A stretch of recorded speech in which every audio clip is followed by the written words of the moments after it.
দারাজে scroll করতে করতে আমি একটা জিনিস পাইছি। এটা হচ্ছে এইটা, এখানে মোবাইল আর এসির যে রিমোটটা অথবা যে কোনো কিছু রাখা যাবে আর কি। তা আমার মূলত এসির রিমোট রাখার জন্য এটা দেখতেছিলাম।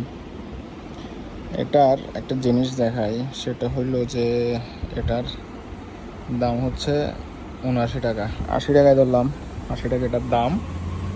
এখন একটা মজার জিনিস হচ্ছে এটার ডেলিভারি চার্জ কয় টাকা। আমি প্রথমে মনে করছিলাম 70 টাকার, 80 টাকার মালের 70 টাকা তো ডেলিভারি চার্জ নর্মালি থাকে।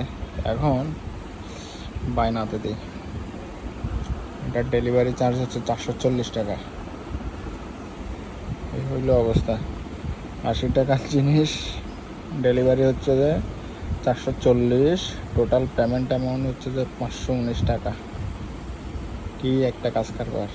এই হইল দারাজের অবস্থা। মালমূল খাই, ওরা পোস্ট